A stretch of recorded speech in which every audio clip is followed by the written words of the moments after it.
Assalamualaikum warahmatullahi wabarakatuh. Selamat datang di kelas Pendidikan Agama Islam Online kelas 4 tema 2. Baik, sebelum kita memulai pembelajaran, bagaimana kabarnya hari ini? Semoga kita senantiasa diberi kesehatan oleh Allah Subhanahu wa taala. Sebelum kita memulai pembelajaran, Bu Guru persilahkan untuk berdoa. Berdoa dipersilahkan. Cukup, semoga dengan kita mengawalinya dengan berdoa, semoga materi pembelajaran pada pertemuan kali ini dapat mudah kita terima.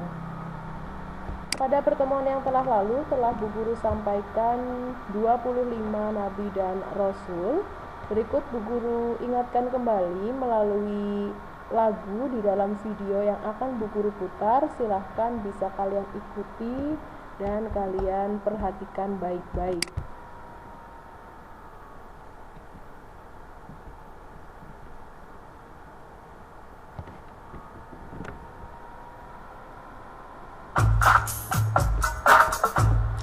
As-salatu ala nabi wassalamu ala rasul wal anbiya'il mursalin kulluhum mukramun. Salawat ke atas nabi, sejahtera ke atas rasul, nabi-nabi yang diutuskan, mereka semua adalah mulia. Adam, Idris, Nuh, Hud, Saleh, Ibrahim, Lut, Ismail, Ishak, Yakub, Yusuf, Ayub, Syuaib, Musa, Harun, Zulkifli, Daud, Sulaiman, Ilyas, Ilyasa, Yunus, Zakaria, Yahya, Isa, wal akhirul khatimul anbiya, Muhammad al-Mustafa.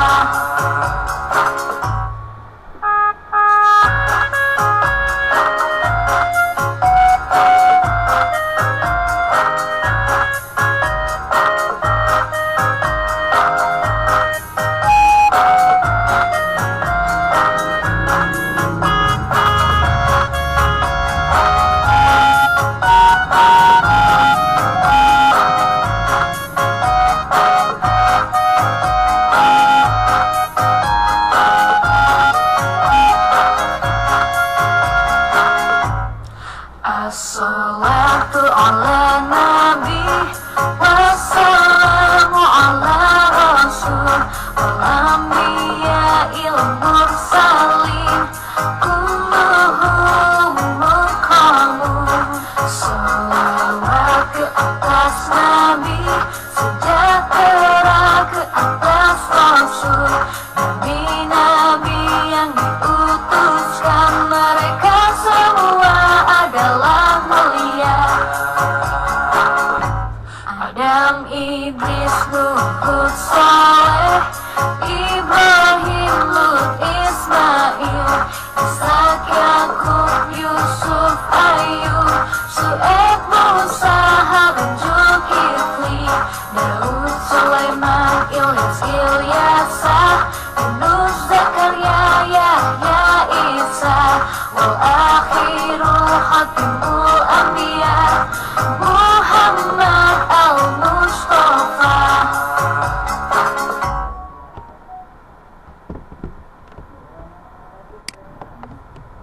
Baik, demikian 25 Nabi dan Rasul, dan di antara 25 Nabi dan Rasul itu ada Rasul-Rasul Ulul Azmi, ada Rasul yang bergelar Ulul Azmi. Nah, di pertemuan kali ini kita akan membahas siapa-siapa Rasul yang masuk atau berpredikat sebagai Rasul Ulul Azmi.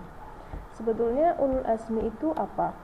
Rasul Ulul Azmi itu adalah Rasul yang diberi kelebihan, kesabaran, dan ketabahan luar biasa. Jumlahnya itu ada 5. Di antara 25 jumlah Rasul Ulul Azmi hanya 5. Yang pertama Nabi Nuh alaihissalam. Nabi Nuh alaihissalam sangat taat dan patuh kepada Allah dan sabar dalam menghadapi umatnya kurang lebih 900 tahun lamanya. Sangat lama ya. Tetapi yang taat hanya sekitar 40 orang. Bahkan anak dan istri pun tidak mau beriman kepada Allah. Karena umat Nabi Nuh tidak mau beriman kepada Allah, akhirnya mereka mendapat azab dari Allah berupa banjir yang besar yang menenggelamkan mereka. Habislah umat Nabi Nuh alaihissalam kecuali dirinya dan orang-orang beriman. Selanjutnya Nabi Ibrahim alaihissalam. Nabi Ibrahim diutus kepada kaum yang suka menyembah berhala. Berhala itu patung ya. Ayahnya Nabi Ibrahim itu menolak dakwah yang disampaikan oleh Ibrahim, bahkan Nabi Ibrahim diusir oleh ayahnya. Dengan keberaniannya, Nabi Ibrahim menghancurkan berhala-berhala yang biasa disembah oleh Raja Namrud dan kaumnya. Akibat dari perbuatannya tersebut, Nabi Ibrahim ditangkap dan dihukum Raja Namrud dengan cara dibakar hidup-hidup. Setelah menjadi Rasul, Nabi Ibrahim alaihissalam mendapat perintah untuk menyembelih putranya yang bernama Nabi Ismail alaihissalam. Nabi Ibrahim alaihissalam melaksanakan perintah itu dengan ikhlas. Selanjutnya, sebagai gantinya atas ketaatan Nabi Ibrahim alaihissalam dan Nabi Ismail alaihissalam, maka Allah menggantinya dengan gibas atau domba.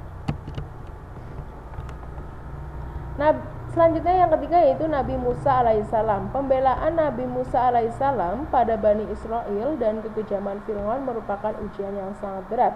Nabi Musa mengingatkan Fir'aun yang mengaku sebagai Tuhan agar dia bertaubat dan menyembah Allah. Setelah diangkat menjadi Nabi dan Rasul, Nabi Musa mendapat tugas untuk memerangi Fir'aun dan bala tentaranya. Pada akhir kisahnya, Fir'aun itu tenggelam bersama bala tentaranya yang tidak beriman. Selanjutnya yang keempat yaitu Nabi Isa alaihissalam. Nabi Isa alaihissalam mendapat tantangan cemoohan. Cemoohan itu bisa dikatakan kayak dibully, diwadani gitu ya, dan penolakan dari kaumnya. Tetapi Nabi Isa alaihissalam tetap sabar dan tabah serta terus mengajak umatnya untuk beriman kepada Allah. Umat Nabi Isa tetap saja mengingkarinya, bahkan kaum Yahudi selalu ingin membunuhnya. Salah satu pengikut Nabi Isa berkhianat dengan memberitahukan keberadaan Nabi Isa. Allah kemudian melindungi Nabi Isa dan mengangkat Nabi Isa ke langit. Maka selamatlah Nabi Isa dari rencana pembunuhan tersebut. Kemudian Rasul Ulul Azmi yang terakhir yaitu Nabi Muhammad SAW. Nabi Muhammad mendapat ancaman dan tantangan dari kaum kafir Quraisy karena dakwah yang disampaikannya. Mereka merencanakan ingin membunuh Nabi Muhammad, termasuk Abu Jahal dan Abu Lahab, pamannya sendiri. Tidak sedikit pengikut Nabi Muhammad yang disiksa bahkan dibunuh orang-orang kafir. Begitu banyaknya ancaman yang ditujukan kepada Nabi Muhammad dan para pengikutnya, maka Allah memerintahkan Nabi Muhammad untuk berhijrah ke Madinah, pindah ke Madinah. Setelah kita membahas tentang Rasul Ulul Azmi yang memiliki kesabaran dan ketabahan luar biasa, selanjutnya kita membahas tentang mukjizat. Mukjizat itu beda dengan Ulul Azmi. Lalu mukjizat itu apa? Ternyata mukjizat adalah kemampuan luar biasa yang terdapat dalam diri Rasul Ulul Azmi.